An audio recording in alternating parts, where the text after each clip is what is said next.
Hello दोस्तों, स्वागत है आपका मेरे चैनल माइंडसेट सॉल्यूशन में। आज हम लोग क्वेश्चन को डिस्कस करने जा रहे हैं। वो क्वेश्चन है explain the right to privacy.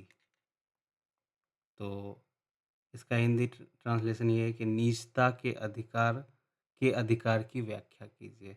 मतलब जो प्राइवेसी है, जो व्यक्तिगत निजी चीज़ें हैं, उनके अधिकार, उनका क्या अधिकार है और क्या अधिकार उनको एक व्यक्तिगत इंडिविजुअल को दिया गया, उसको हम लोग डिस्कस करेंगे। तो आंसर की ओर चलते हैं।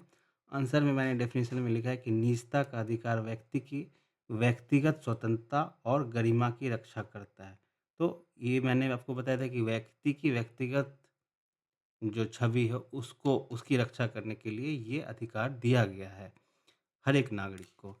यह अधिकार भारत के संविधान में अनुच्छेद 21 के तहत मौलिक अधिकार के रूप में दिया गया है। ये मतलब ये फंडामेंटल राइट्स हैं।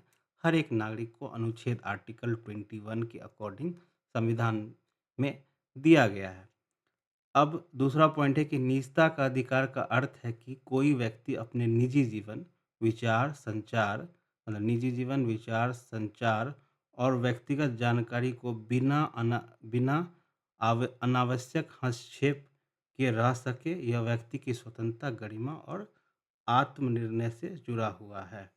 तो कहने का मतलब कि निजता का अधिकार जो है वो किसी भी व्यक्ति के निजी जीवन, निजी विचार या निजी संचार जो कम्युनिकेशन है और व्यक्ति की जानकारी को बिना अनावश्यक हस्तक्षेप मतलब बिना किसी अ, हस्तक्षेप के रह सके।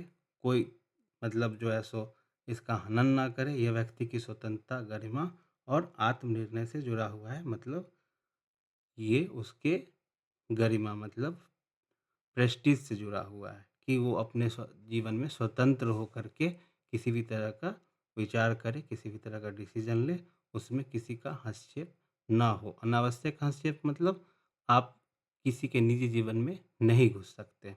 ये उसका अधिकार संविधान 21 के आर्टिकल 21 के तहत उसको मौलिक अधिकार दिया गया है, जब तक कि वो कोई अनैतिक कार्य नहीं करता है। तीसरा पॉइंट मैंने डिस्कस किया है, ज़्यादा नहीं 75 वर्ड्स में ही है, तो तीन तीन पॉइंट मैंने इम्पोर्टेंट लिखा है। निजता के अधिकार के प्रमुख आयाम है जैसे शारीरिक निजता यानी शरीर पर नियंत्रण, जैसे चिकित्सा सहमति सूचना की निजता जैसे आधार, मोबाइल नंबर या बैंक की जानकारी, संचार संचार की निजता जैसे कॉल, ईमेल, मैसेज इत्यादि की गोपनीयता, स्थान की निजता, व्यक्ति कहाँ है उसकी जानकारी का संरक्षण। तो ये काफ़ी इम्पोर्टेंट है। तो निजता के अधिकार के प्रमुख आयाम क्या है?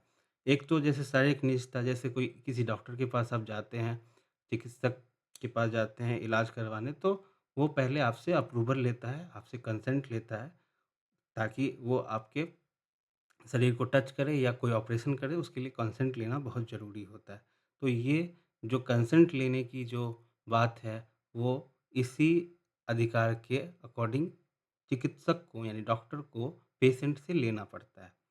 जैसे कोई आधार कार्ड आपका है, उसका नंबर, मोबाइल नंबर, बैंक की कोई अकाउंट मतलब बैंक अकाउंट की जानकारी या संचार की निजता जैसे कॉल, ईमेल, मैसेज आदि की गोपनीयता और स्थान की निजता कि आप कहाँ पे हैं, कहाँ रहते हैं, उसकी जानकारी का संरक्षण करना इस अधिकार का प्रमुख आयाम है। तो जैसे आप कहीं कॉल कर रहे हैं, आपके मोबाइल नंबर आपने बैंक में ही मोबाइल नंबर दिया, आधार नंबर दिया है, तो उसका जो है उसकी प्राइवेसी बैंक को ही रखना, उसका ध्यान रखना है कि वो किसी भी आदमी के हाथ में ना चला जाए। इसकी गोपनीयता मतलब जो है सो आप कहाँ रहते हैं, ये सारा एड्रेस वगैरह वो बैंक किसी को भी प्रोवाइड नहीं कर सकता है। ये सब अधिकार एक मौलिक अधिकार है जो सभी इंडिविजुअल्स को दिया गया है। अगर किसी भी ऑर्गेनाइजेशन से किसी भी तरह का इसका मतलब जो है सो उल्लंघन होता है, तो आप एज ए इंडिविजुअल उस पे एक्शन ले सकते हैं। तो ये अधिकार सरकार ने हमें इस संविधान ने हमें अनुच्छेद आर्टिकल 21 के तहत दिया है। और निजता के अधिकार की अगर व्याख्या की जाए तो इतना काफ़ी है। 75 वर्ड्स या 100 वर्ड्स में आप इसको लिख के फुल मार्क्स ले सकते हैं। तो अगर कोई कन्फ्यूज़न हो तो आप मुझे कमेंट्स में पूछ सकते हैं। आज के लिए इतना ही। Thanks for watching mindset solution.